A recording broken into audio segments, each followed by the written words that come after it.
जैसे अभी कुछ संतों ने अभी जो है ओम नमः शिवाय की जगह जिनका यज्ञोपवीत नहीं हुआ, संध्या वंदन नहीं करते हैं, तो उनके लिए सांब सदाशिव के लिए आग्रह किया है कि जो है उस मंत्र का जाप करें। तो वो किसके लिए है, किनको करना चाहिए वो? शाम सदा शिवाय नमः, शिवाय नमः। जब माता बहन होंगी वो शिवाय नमः ही का जप करेंगी। और हम लोगों का जो शास्त्रीय सिद्धांत है शाम सदा शिवाय नमः, ये भगवान के पूजन का ऊहा है। शाम सदा शिवाय नमः, जब भगवान विष्णु का पूजन कर हरये नमः, तो वो नाम मंत्र की दृष्टि में आ जाता है। वो बाकी जो मंत्र है इसका भी न्यास नहीं है, ना कोई विनियोग है।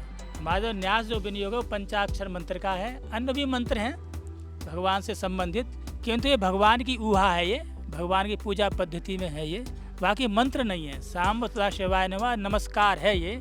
हम अम्बा के सहित भगवान शिव को नमस्कार करते हैं और नमस्कार करने से पुण्य मिलता है।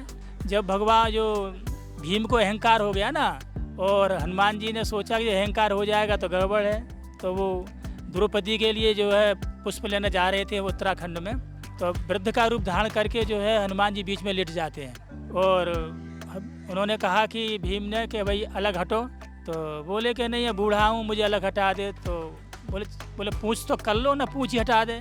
तो पूरा बल लगाया उन्होंने, भीम ने, उनकी हनुमान जी की पूँछ नहीं हटी। तो प्रणाम किया कि मुझसे गलती हो गई।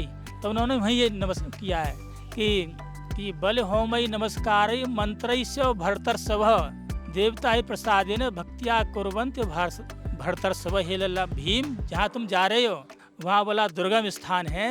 तो बलि माने, बलि का अर्थ है पूजा। लोगों ने बलि का अर्थ वो जो सिर काट कर चढ़ाना ही कर दिया है ना वो, तो यहाँ जो है बलि का अर्थ पूजा है। बलि से, पूजा से, हवन से, नमस्कार से भगवान देवता लोग प्रसन्न होते हैं, इसलिए उनको नमस्कार करो। इसके बाद अपनी यात्रा प्रारंभ करो।